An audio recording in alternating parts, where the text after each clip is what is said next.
Ok, donc maintenant que nous sommes sur Jetpack, pour mieux découvrir l'interface, la première chose qu'on va faire, c'est qu'on va suivre les étapes qui vont nous recommander. Donc on clique sur personnaliser votre site web. On va vérifier le titre de notre site. Est-ce que ça correspond exactement à ce qu'on a défini? Donc le titre de notre site se trouve où? Ici, tout en haut. Là, il y a le bouton vert. Donc, le titre qu'on a choisi, c'est trainingvlog.wordpress.com. C'est OK.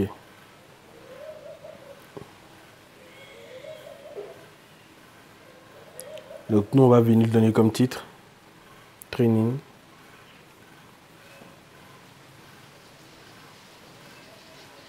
Vlog. Alors, ça va s'arrêter là. Ensuite, on va choisir ce qu'ils appellent une favicon. La favicon, c'est quoi? C'est l'icône du site. Donc, on suppose que vous avez un logo. Et à partir de votre logo, il y a un symbole. D'accord? Ce symbole-là, il peut être mis dans un format qui va vous permettre de mettre une favicon. Donc, nous, on va aller choisir un symbole que j'ai déjà. Donc, on va choisir le symbole-ci.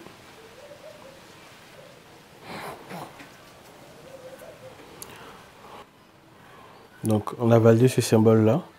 On va mettre la case ici. On valide. Ça va modifier l'icône du site. Et cette icône-là sera visible dans nos navigateurs lorsqu'on va aller sur le site. Donc, par exemple, là, j'ai cliqué pour aller voir l'aspect du site.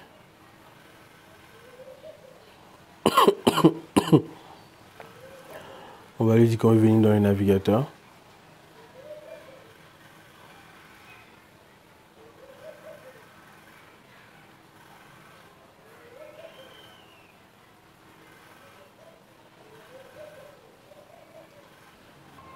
Donc là, j'ai fait une petite pause. Je me suis arrangé pour ajouter le site web directement en contact rapide dans mon navigateur. Et comme vous voyez, le logo que nous venons d'ajouter là apparaît tout en bas, un peu comme le logo de Facebook, Google. Donc c'est ça un favicon. C'est une petite icône là qui est ajoutée directement à notre site, là où il faut représenter le site web. Donc c'est important de l'ajouter. Si vous n'avez pas ça tout de suite, c'est pas grave. Vous n'êtes pas obligé de l'ajouter maintenant. À la fin de la création du site, on va voir comment personnaliser. Donc on va vous apprendre par exemple à créer une favicon dans Canva. Ok, donc on a fini de personnaliser la favicon.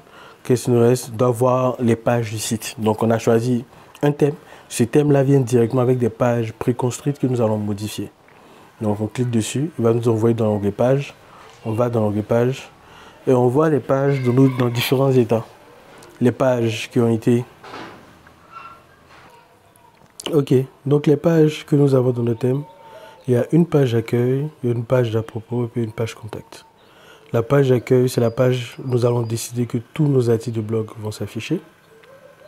La page à propos, c'est là où on va mettre des détails liés à notre formation, des informations et tout. Et la page contact sera un formulaire que les gens pourront remplir pour avoir des informations bien pour être contactés.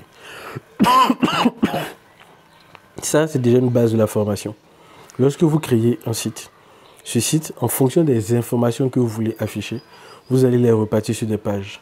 Parce qu'imaginez, vous arrivez sur un site et il y a toutes les informations sur une seule page. Est-ce que vous-même, vous allez vous retrouver? Non.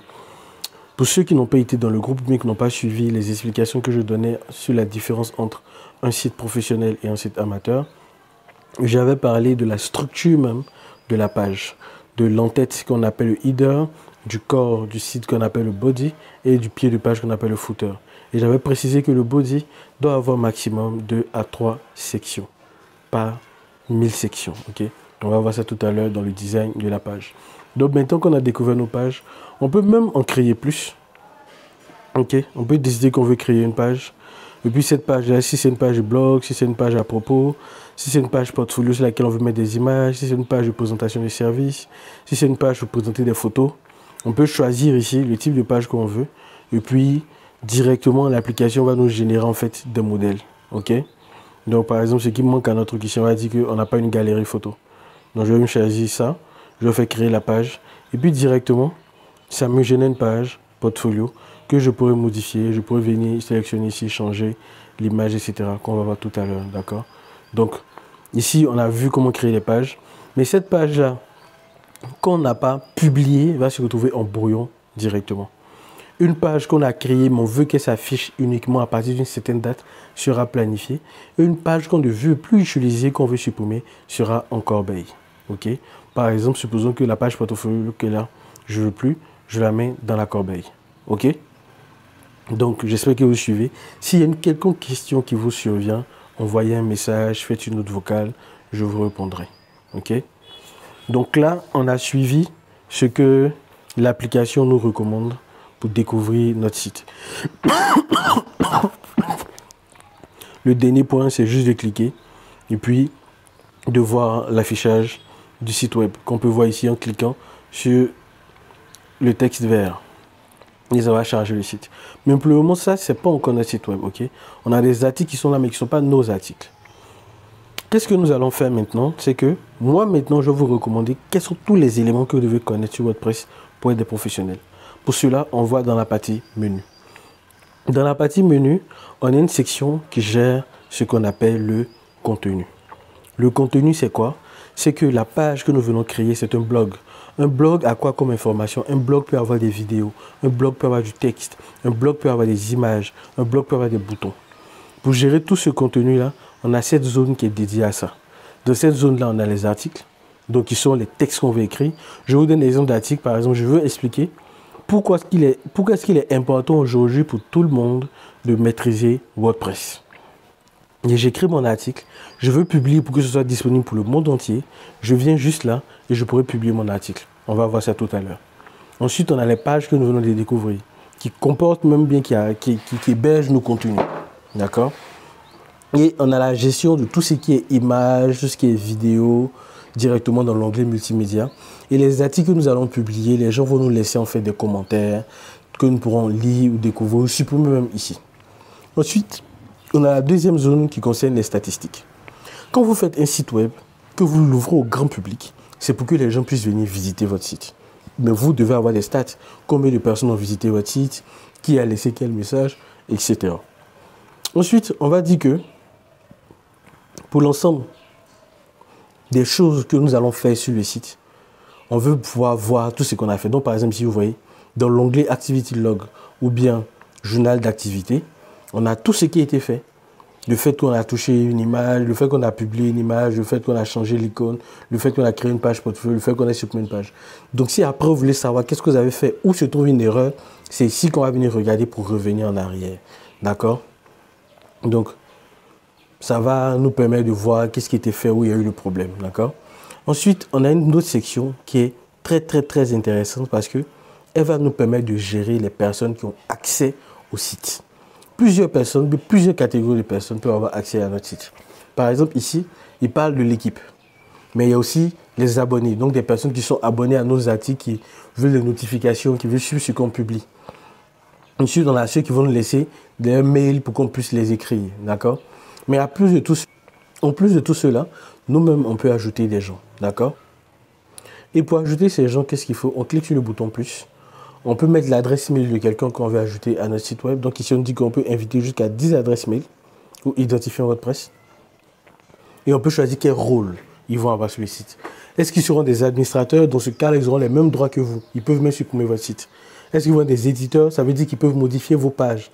Est-ce qu'ils vont être des auteurs? Ça veut dire qu'ils peuvent écrire des articles. Est-ce qu'ils vont être des contributeurs? Ça veut dire qu'ils peuvent laisser des commentaires ou bien modérer l'espace commentaire de vos articles. Ou bien s'ils seront juste des abonnés, ça veut dire qu'ils peuvent juste voir ce que vous publiez sur votre site web.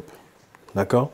Donc après avoir géré les gens, il y a aussi les options de partage. C'est-à-dire les différentes connexions qu'on veut faire pour que les gens puissent partager automatiquement nos articles sur ces sites-là. On peut connecter Facebook, Instagram, LinkedIn, Mastodon ou Tumblr.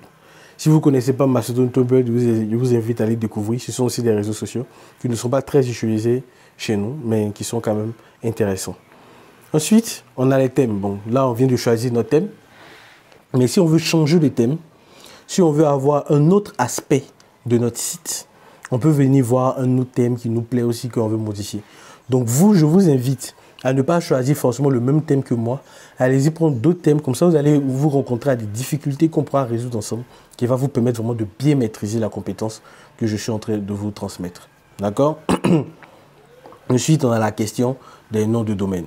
Bon, Nous, on va avoir des noms de domaine extérieurs qu'on va rediriger ici, mais ils peuvent même nous permettre d'acheter nos noms de domaine ici. Il dit que les noms de domaine, il y aura des prix. Si on veut les acheter, on peut directement les acheter ici. D'accord? Donc, ça ne nous intéresse pas de les acheter maintenant. Ensuite, il y a les différents réglages de notre site web. Ok? On a parlé de la personnalisation du site. Donc, la personnalisation du site, il avait dit choisir son nom, choisir son slogan. Donc, le slogan de notre site, par exemple, ça va être « Apprenez à devenir développeur web simplement ». Voilà, ça c'est notre slogan. D'accord? Maintenant, le site qu'on vient de créer dans l'onglet « Vie privée », on peut choisir, est-ce que ce site-là va être public dès maintenant, c'est-à-dire tout le monde peut voir. Donc, à l'heure actuelle, vu que c'est public, vous-même, si vous partez taper ça, vous pouvez voir le site directement. Mais je vais le mettre en cachet pendant la session de formation que j'enregistre là, pour pouvoir bien préparer tout le site avant de le mettre en public. D'accord? Sinon, si vous le mettez en privé, par exemple, il sera visible que par les personnes que vous acceptez ou bien que vous autorisez à voir. Si vous le mettez en cachet, c'est que les personnes qui auront le lien qui vont tomber dessus. Si c'est public, même à partir de Google, on peut tomber sur votre site web. OK? À partir de là, maintenant, on va choisir en quelle langue notre site en fait est créé. Pour s'adapter. Notre site il sera créé en français. On choisit français. Le fuseau horaire est déjà configuré sur celui d'Abidjan. Donc, vous savez, je suis en Côte d'Ivoire, donc c'est déjà le bon fuseau horaire. Ensuite, dans quelle catégorie d'écriture on pourra ajouter des catégories. Est-ce que j'écris par rapport au développement web? Est-ce que j'écris par rapport à la compréhension du web? Est-ce que j'écris par rapport au nom de domaine? Est-ce que j'écris par rapport à WordPress? Est-ce que j'écris par rapport à Wix? Est-ce que j'écris par rapport à Durable, etc. Donc, il y a différentes catégories qu'on pourra créer, des étiquettes qui vont nous permettre même de nous retrouver dans nos différents articles. D'accord? Donc, à partir de là, les informations ne sont pas vraiment très importantes. Vous pouvez les activer ou les désactiver. Par exemple, désactiver les commentaires, personne ne pourra écrire en dessous de vos posts. Envoyer des pings. Un autre utilisateur de WordPress peut venir vous trouver votre profil pour vous dire « Ah, moi aussi j'écris des sites sur WordPress, comment tu vas, etc. » Vous pouvez vous retrouver en dessous. Sinon, on peut exploiter tout le contenu qu'on aura créé ou bien supprimer le site. Mais ce n'est pas ce qu'on veut tout de suite.